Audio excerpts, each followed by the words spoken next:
everybody, this is Imran Jamil once again. So update on the BMW is that finally decided to let it go. It's the most unique color that you can find in this, and that was the toughest part for us to let go of it for 39,000 miles. So the new owner is going to have a lot of fun with this, hopefully, and it drives like nothing else. But replacing it, because of just overall the maintenance cost, and everything is just something that I'm not looking forward to deal with in the future. Plus, you know, we need a little bit bigger SUV. And what are we changing it with? Let me show you. So generally I go for a newer one, but with all the depreciation and everything else, right now we decided to go with a 2020 Lincoln Navigator that you see over there, and that has a very good package and pretty much everything that we were looking for. It lacks some of the technological advances, like the automatic turning on of the front camera when you approach an object and things like that, but it does have it, and it's more comfortable. It is definitely much roomier, and it offers the towing option as well as overall the luxury that surpasses BMW in some respects. But this BMW, I kid you not, has overall a better quality feel from the interior standpoint. Let's see how the experience would be. This is a certified model, so I am a little bit relieved that, you know, I will have the certification done. And overall driving perspective of this big rig is amazing. BMW definitely drives probably the best in terms of all SUVs around, but and I'm talking about X7 in general, 3-row SUVs.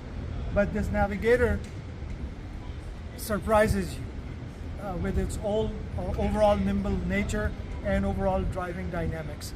Let's see, we still have to do the paperwork. Thank you. So saying goodbye to this. It's been a good experience overall. But I think it's time to move on.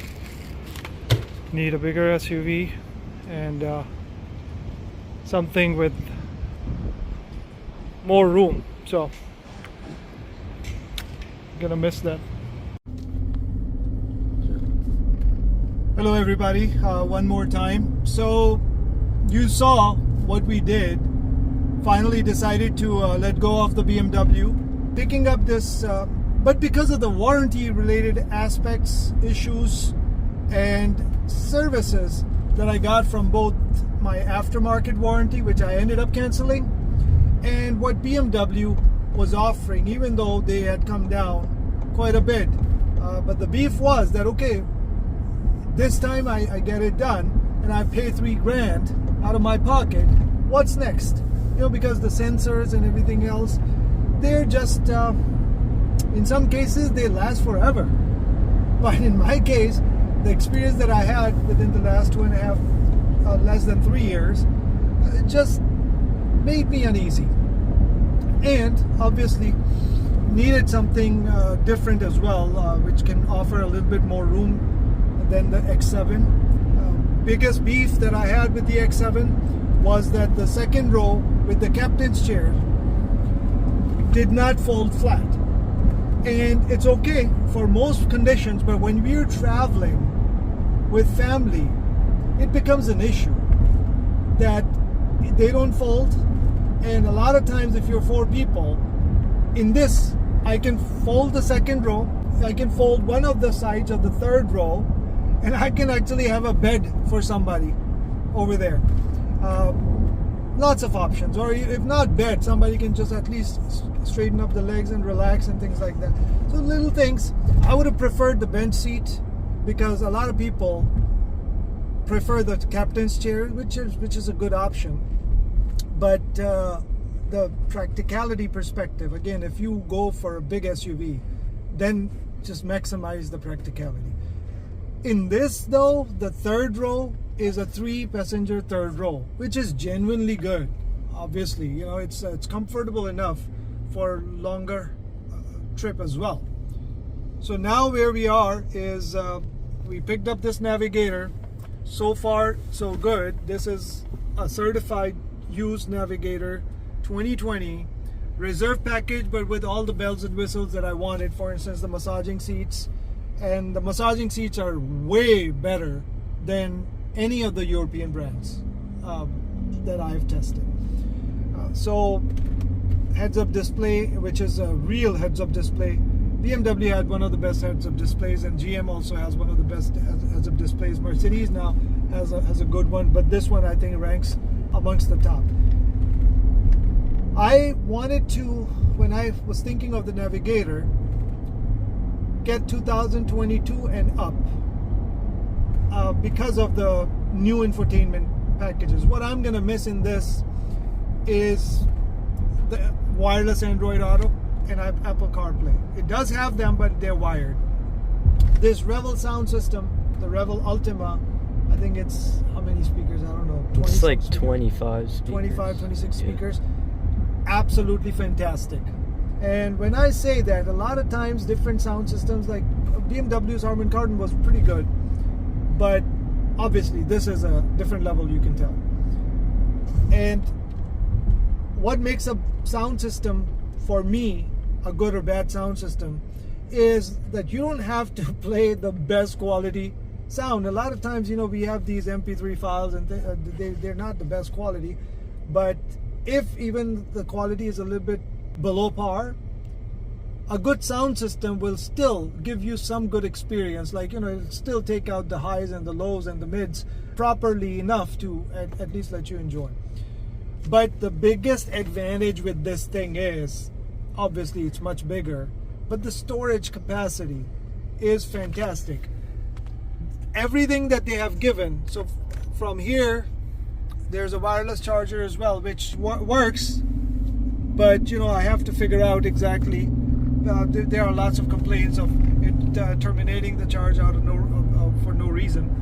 Right now I have a very thick case on my phone, so I'm gonna first check it without that, but it did charge long enough that, you know, I have a good charge. Then the cup holders, then this thing is humongous, and it has both sides padded handrest, which is a good touch, and both sides can open that, and this is like cavernous. I mean, you can really put a lot of stuff in there. This is what utility is to me. And then underneath this whole panel, there's a large storage area the storage area which elevated corners. So show that. Yeah, show it here. Yeah. So as you can see, that's a large storage area and very useful one. However, what's surprising, BMW, there's no comparison as far as the driving dynamics are concerned, even in its rivals. X7 is probably one of the best driving SUVs, especially with that air suspension and the right tuning that they have is absolutely fantastic. What's surprising with this size SUV, like this Navigator, is that without compromising the ride quality, like the Escalade, I love the Escalade too, but every single generation of Escalade, when I compared with the Navigator seemed to have the right balance of ride quality, stiffness, and compliance with the bumps and the roads, uneven surfaces. This Navigator is no different. It nails it, and this twin turbo is way better in overall driving pleasure, except for the sound and the little bit low end on the V8 6.2 liter that the Escalade has.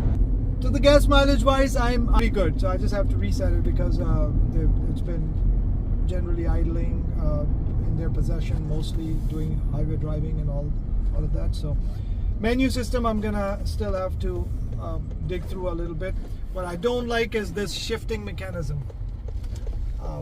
My son's Acura TLX also has, but it has buttons over here vertically. But in either case, I much rather prefer a knob shifter than these buttons. Even though it's pretty easy, everything is electronic anyway. But you know, I'd much rather have preference-wise a proper shifter, just like the BMW had, or my Jaguar has, or most of the other cars have. So let's see. This is just the beginning, and I'll keep you guys posted.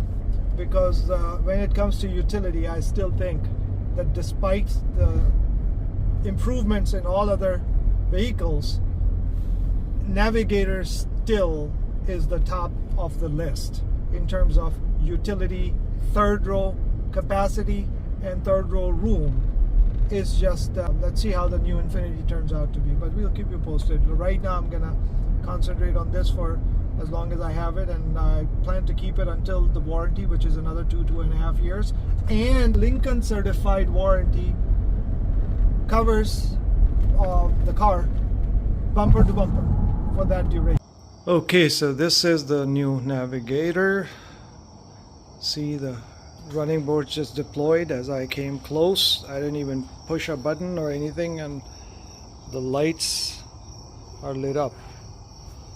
That's a welcoming gesture, and even the emblem lights up. Like it so far. And the boards deploy as well as all the lights turn on. But if it was darker, you would be able to see more. But the running boards are lit up as well. And then this Lincoln logo. So lighting is pretty impressive in this overall, specifically the exterior lighting. All right, have a good one. I'm a winner.